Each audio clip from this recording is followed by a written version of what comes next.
പിതാവിൻ്റെയും പുത്രൻ്റെയും പരിശുദ്ധാത്മാവിൻ്റെയും നാമത്തിൽ ആമേൻ. പ്രിയൻ്റെ പ്രാർത്ഥനയിലേക്കും കാനായിലെ കല്യാണത്തിലേക്കും എല്ലാവർക്കും സ്വാഗതം.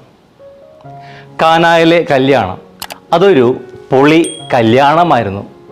2 സെലിബ്രിറ്റികൾ പങ്കെടുത്ത കല്യാണമായിരുന്നു. നസ്രത്തിലെ ഈശോയും അവൻ്റെ അമ്മ മറിയവും. സെലിബ്രിറ്റികളെന്ന് പറയുവാനുള്ള കാരണം ആ കാലഘട്ടത്തിൽ ഒരു പ്രമുഖ റബ്ബിയായി ഈശോ മാറിയിരുന്നു. വലിയ ശിഷ്യഗണവും അവനെ അനുഗമിച്ചിരുന്നു. മാത്രമല്ല 12 ശിഷ്യന്മാരും യേശുവിനുണ്ടായിരുന്നു. മറ്റുള്ള റബ്ബിമാർക്ക് കിട്ടുന്ന സ്വീകാര്യതയേക്കാൾ കൂടുതൽ സ്വീകാര്യത ഈശോയ്ക്ക് ലഭിച്ചിരുന്നു. അതിനാൽ തന്നെ യേശുവിൻ്റെ അമ്മയായ മറിയത്തിനും തൻ്റെ മകൻ മൂലം ഒരു സെലിബ്രിറ്റിയുടെ പരിവേഷവും ലഭിച്ചു. എല്ലാവരും മറിയത്തെ കാണുമ്പോഴെല്ലാം നസ്രനായ ഈശോയുടെ അമ്മയല്ലെന്ന് ചോദിക്കുമായിരുന്നു. ഇന്നത്തെ പോലെ ആഡംബരപൂർവമായ വിവാഹമായിരുന്നില്ല കാനായിലെ കല്യാണം. ഹെലിക്യാമോ ഡ്രോണോ ഒന്നുമില്ലാത്ത ഒരു കല്യാണം. ഇവൻ്റ് മാനേജ്മെൻറ്റോ കപ്പിൾസിൻ്റെ മാസ് എൻട്രിയോ ഹെയർ സ്റ്റൈലിസ്റ്റോ കാറ്ററിംഗ് ബോയ്സോ സേവ് ദ ഡേറ്റ് ഒന്നുമില്ലാത്ത ഒരു കാലം. അതായിരുന്നു കാനായിലെ കല്യാണം. നമ്മൾ പല ആവർത്തി വായിച്ചു കേട്ടിട്ടുള്ള ഒരു കല്യാണം, പക്ഷേ പങ്ക് എടുത്തിട്ടില്ലെന്ന് മാത്രം. എന്നാൽ ആ വിവാഹവേളയിൽ പരിശുദ്ധ അമ്മ ഒരു മുട്ടൻ പണിയാണ് തൻ്റെ മകനായിട്ടുള്ള ഈശോയ്ക്ക് കൊടുത്തത്. എടാ കൊച്ചനെ, അവർക്ക് വീണില്ല കേട്ടോ എന്ന് പറഞ്ഞുകൊണ്ട് പരിചാരകരെ ഈശോയുടെ അടുക്കലേക്ക് പറഞ്ഞയക്കുകയാണ്. പിന്നെ മറ്റൊന്നും ഈശോയ്ക്ക് ചെയ്യുവാനായിട്ട് നിവൃത്തിയുണ്ടായിരുന്നില്ല.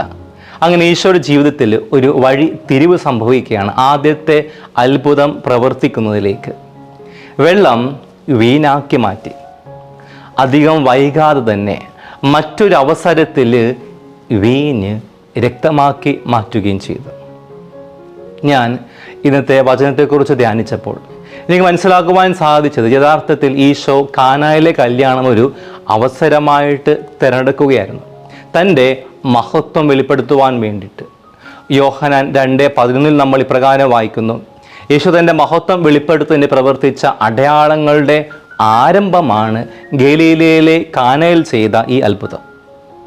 ഈശോ താൻ മിശിഹയാണെന്ന് ഇസ്രായേൽ ജനതയെ വിശ്വസിപ്പിക്കുവാൻ ബോധ്യപ്പെടുത്തുവാൻ വേണ്ടിയാണ് ഈ ആദ്യത്തെ അത്ഭുതം, ഈ ആദ്യത്തെ അടയാളം പ്രവർത്തിച്ചത്. കൂടെ തൻ്റെ ശിഷ്യഗണത്തെയും ഈശോ കൂട്ടി. അടയാളം കണ്ട് അവർ ഈശോയിൽ വിശ്വസിക്കുവാൻ. യോഹന്നാൻ 2:11 അവസാനത്തെ ഭാഗത്തെ വചനത്തിൽ നമ്മൾ വായിക്കുന്നു: അവൻ്റെ ശിഷ്യന്മാർ അവനിൽ വിശ്വസിച്ചു. അതോടൊപ്പം പിതാവായ ദൈവത്തിൻ്റെ രക്ഷാകരമായ പദ്ധതിയുടെ ഭാഗമായിട്ട് മാറുകയായിരുന്നു ഈശോയും മറിയവും. പരിശുദ്ധ അമ്മയും ഇവിടെ പിതാവായ ദൈവത്തിൻ്റെ രക്ഷാകര പദ്ധതിയുടെ ഭാഗമായിട്ട് മാറുകയാണ്. രക്ഷാകര ചരിത്രത്തിൻ്റെ രക്ഷാകരമായിട്ടുള്ള പദ്ധതിയുടെ ഭാഗമായി മംഗളവാർത്തയുടെ അവസരത്തിൽ പരിശുദ്ധ അമ്മ ഗബ്രിയേൽ മാലോകയോട് പറയുന്ന വാക്കുകൾ ഇങ്ങനെയാണ്. ലൂക്ക 1:38 നമ്മൾ വായിക്കുന്നു: മറിയം പറഞ്ഞു, ഇതാ കർത്താവിൻ്റെ ദാസി, നിന്റെ വാക്ക് എന്നിൽ നിറവേറട്ടെ. അതേ പരിശുദ്ധ അമ്മ ഇപ്പോൾ ക്രിസ്തുവിൻ്റെ രക്ഷാകര ചരിത്രത്തിൻ്റെ ഭാഗമായ യേശുവിൻ്റെ പരിശുദ്ധത്തിൻ്റെ ആരംഭത്തിൽ ശുശ്രൂഷയുടെ ഒരു പുതിയ തുടക്കം കുറിക്കുവാനായിട്ട് ഭാഗമായിട്ട് മാറുകയാണ്. ഈശോയുടെ ജീവിതത്തിലെ ഒരു പ്രധാനപ്പെട്ട നിമിഷത്തിന് സാക്ഷ്യം വഹിക്കുകയാണ്, പങ്കുചേരുകയാണ്, അതിൻ്റെ ഭാഗമായിട്ട് മാറുകയാണ്. ഇവിടെ അമ്മയുടെ വാക്കുകൾ ഇങ്ങനെയാണ്. യോഹന്നാൻ 2:5 നമ്മൾ വായിക്കുന്നു: അവൻ്റെ അമ്മ പരിചാരകരോട് പറഞ്ഞു, അവൻ നിങ്ങളോട് പറയുന്നത് ചെയ്യുവിൻ. വളരെ ചുരുക്കമായിട്ട് മാത്രമാണ് പരിശുദ്ധ അമ്മയുടെ വാക്കുകൾ നമുക്ക് വിശുദ്ധ ഗ്രന്ഥത്തിൽ കാണുവാനായിട്ട് സാധിക്കുക. ജെറുസലേം ദേവാലയത്തിൽ ബാലനായ ഈശോയോട് സംസാരിക്കുന്ന പരിശുദ്ധ അമ്മയെ നമ്മൾ ലൂക്ക 2:48 കണ്ടുമുട്ടുന്നുണ്ട്. അവൻ്റെ അമ്മ അവനോട് പറഞ്ഞു, മകനെ, നീ ഞങ്ങളോട് ഇങ്ങനെ ചെയ്തത് എന്ത്? പിന്നീട് നമ്മൾ മംഗളവാർത്തയുടെ നിമിഷത്തിലും തുടർന്ന് തൻ്റെ ചാർച്ചക്കാരിയായ എലിസബത്തിനെ സന്ദർശിക്കുന്ന വേളയിലും സ്തോത്രഗീതത്തിൻ്റെ നിമിഷത്തിലും പരിശുദ്ധ അമ്മയുടെ വാക്കുകൾ നമ്മൾ വായിച്ച് കേൾക്കുന്നുണ്ട്. ലൂക്ക 1:46 മുതൽ 47 വരെയുള്ള വചനത്തിൽ. മംഗളവാർത്തയുടെ നിമിഷത്തിൽ ഇതാ കർത്താവിൻ്റെ ദാസി എന്ന് പറഞ്ഞ പരിശുദ്ധ അമ്മയുടെ അടുത്ത ഒരു മാസ് ഡയലോഗ്, ഒരു പഞ്ച് ഡയലോഗാണ് നമ്മൾ ഇന്നത്തെ സുവിശേഷത്തിൽ വായിച്ചു കേട്ടത്. അവൻ പറയുന്നത് പോലെ ചെയ്യുവിൻ. അന്നും ഇന്നും പരിശുദ്ധം നമ്മളോട് പറയുന്ന ഒരേ ഒരു കാര്യം ഇതുതന്നെയാണ്: കർത്താവിൻ്റെ വാക്കുകൾ അനുസരിച്ച് പ്രവർത്തിക്കുവിൻ. എവിടെയെല്ലാം പരിശുദ്ധമ്മ പ്രത്യക്ഷപ്പെട്ടുവോ അവിടെയെല്ലാം പരിശുദ്ധമ്മ നൽകിയ സന്ദേശം ഇതുതന്നെയായിരുന്നു: അവൻ പറയുന്നത് പോലെ ചെയ്യുവിൻ. കർത്താവിൻ്റെ ഹിതമനുസരിച്ച് ജീവിക്കുവാൻ, കർത്താവിൻ്റെ ഇഷ്ടമനുസരിച്ച് പ്രവർത്തിക്കുവാനൊക്കെയായിട്ട്. ഇന്ന് നമ്മുടെ എല്ലാവരുടെയും ജീവിതത്തിൽ നമുക്ക് വേണ്ടത് ഈ ഒരു അവബോധമാണ്. കർത്താവിൻ്റെ ഹിതമനുസരിച്ച് പ്രവർത്തിക്കുവാനും നമ്മുടെ ജീവിതങ്ങളെ അപ്രകാരം ക്രമപ്പെടുത്തുവാൻ പരിശുദ്ധ അമ്മയിൽ ഈ ഗുണം വളരെ അധികമായിട്ട് കാണുവാൻ സാധിക്കും. ഒപ്പം പരിശുദ്ധ അമ്മ നമുക്ക് പറഞ്ഞു തരുന്ന, പഠിപ്പിച്ചു തരുന്ന മറ്റൊരു കാര്യം, നമ്മുടെ ജീവിതത്തിൻ്റെ കുറവുകൾ പരിഹരിക്കുവാൻ സാധിക്കുന്ന ഒരേ ഒരു വ്യക്തി അത് ഈശോ മാത്രമാണ് എന്നുള്ളതാണ്. ഒരുപക്ഷെ നമ്മുടെ ജീവിതത്തിൽ പലവിധ കുറവുകൾ നമുക്കുണ്ടായിരിക്കാം. ഒരു രോഗപീഠയായിരിക്കാം, കടബാധ്യതയായിരിക്കാം, വിവാഹ തടസ്സമായിരിക്കാം, ജോലി ലഭിക്കാത്ത അവസ്ഥയായിരിക്കാം. പലപ്പോഴും അവ പരിഹരിക്കുവാൻ സാധിക്കുന്ന വ്യക്തിയുടെ അടുക്കിലേക്ക് പോകാതെ നമ്മൾ പല മറ്റു വ്യക്തികളുടെ പിന്നാലെ പോകുന്നു. ഇവിടെ പരിശുദ്ധ അമ്മ നമുക്കൊരു വലിയ മാതൃക നൽകുകയാണ്. ആ കുറവിനെ പരിഹരിക്കുവാൻ സാധിക്കുന്ന വ്യക്തിയുടെ അടുക്കിലേക്ക് പോകുവാനായിട്ട് പരിശുദ്ധ അമ്മ നമ്മളെ പഠിപ്പിക്കുകയാണ്, നമ്മളോട് പറയുകയാണ്. ആയതിനാൽ ജീവിതത്തിൻ്റെ എല്ലാ അവസ്ഥകളിലും ക്രിസ്തുവിലേക്ക് പോകുവാൻ നമുക്ക് സാധിക്കട്ടെ. ഈശോയിൽ ശരണം പ്രാപിക്കുവാനായിട്ട് നമുക്ക് സാധിക്കട്ടെ. അങ്ങനെ ഈശോയിൽ ശരണപ്പെട്ടാൽ അവിടെ നമ്മുടെ ജീവിതത്തിലെ എല്ലാ കുറവുകളും നിറവാക്കി മാറ്റും. അവിടത്തേക്ക് അത് മാത്രമേ അറിയുള്ളൂ.